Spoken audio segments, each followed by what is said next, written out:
On a cold February day in 1957, a young man walking through the woods in the Fox Chase neighborhood of Philadelphia stumbled upon a discarded cardboard box near a roadside turnout. Inside was a shocking sight: the naked body of a young boy, wrapped in a plaid blanket, clearly malnourished and showing signs of physical abuse. Fearing consequences for being in the area illegally, the man didn't report the discovery.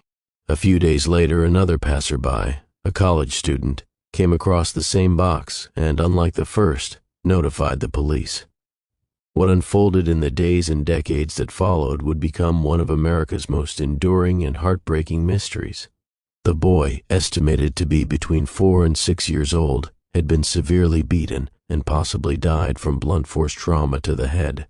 His emaciated body showed evidence of long-term neglect. He had recently received a crude haircut, as tufts of hair were still stuck to his body, and he appeared to have been bathed shortly before death. Surgical scars were found on his ankle and groin, suggesting he may have undergone medical procedures in the past. There were no clothes, no identification, and, most disturbingly, no missing child report that matched his description. Investigators named him the boy in the box and later America's unknown child. Detectives spared no effort in trying to uncover the boy's identity. Flyers were distributed throughout Pennsylvania. His image was published in newspapers and even included in utility bills sent to homes across the state. His body was photographed both lying down and propped up as if alive, in hopes someone might recognize him. Despite these extensive efforts, no one came forward. The box he was found in was traced to a J.C. Penney store that had sold baby bassinets, but like many leads in the case, it led nowhere. His fingerprints were taken and compared to hospital and adoption agency records, but no match was found. It was as if the boy had simply vanished from the world before being discarded like trash. Over time, investigators received hundreds of tips, many of them dead ends. But two theories gained particular attention. The first centered around a foster home located just a few hundred feet from where the body was discovered. A medical student who had become obsessed with the case claimed that a psychic vision had led him to the property. He observed a bassinet similar to the one sold in the box and blankets like the one that had wrapped the child. The owner of the home, Arthur Nicoletti, and his stepdaughter, Anna Marie, came under quiet suspicion. Despite circumstantial indicators, police were unable to uncover concrete evidence linking them to the crime, and no arrests were made. Decades later, in 2002, a woman using the pseudonym M came forward with a horrifying confession. She claimed that her mother had purchased a young boy, whom she called Jonathan, from his biological parents in 1954 and raised him in secrecy. According to M, the boy was regularly subjected to physical and sexual abuse.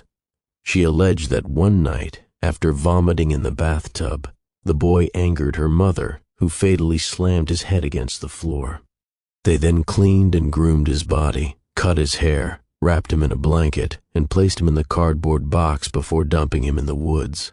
M's account eerily matched several details that had never been released publicly, including the boy's clean body, recent haircut, and surgical scars. However, when police tried to corroborate her story, they found no supporting evidence, no adoption records, no physical proof. M's mother had by then died, and while her story remains one of the most compelling theories, it remains unverified. For over 60 years, the boy's identity remained a mystery. He was buried in a pauper's grave with a headstone that read, "Heavenly Father, bless this unknown boy." In 1998, his body was exhumed for DNA analysis and reburied at Ivy Hill Cemetery, where a new headstone labeled him as America's unknown child. The community rallied around his memory, and police continued to pursue the case, refusing to let it fade into obscurity. In 2019, advances in forensic science breathed new life into the investigation.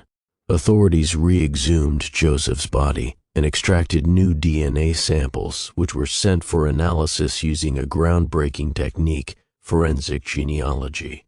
This method, popularized by the arrest of the Golden State Killer, compares DNA samples with profiles from public ancestry databases to find distant relatives and build a family tree.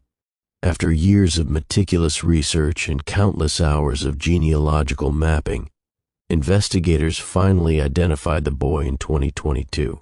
In December of that year, the Philadelphia Police Department held a press conference to reveal his name, Joseph Augustus Zarelli.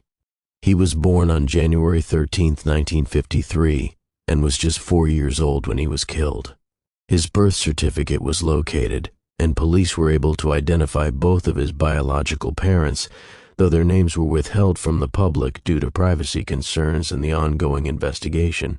Joseph's parents had never married, and it appears that he may not have been raised by either of them. Even more troubling, his disappearance had never been officially reported. The identification brought some long-awaited closure, but also raised difficult new questions. Who was responsible for Joseph's abuse and death? Why did no one report him missing? What happened in the final months or years of his short life? Investigators have stated that Joseph had siblings who may still be alive today. There is hope that someone, somewhere, might come forward with critical information that could finally lead to justice. To this day, the case of Joseph Augustus Zarelli remains an open homicide investigation. While he is no longer unknown, the pain of his death and the mystery of who killed him lingers. His story is one of sorrow, silence, and a community's refusal to forget. For decades, Joseph was a symbol of every forgotten and mistreated child. Now, with his name restored and his face known, he stands as a reminder of the enduring power of truth and of the relentless pursuit of justice, even when it takes a lifetime.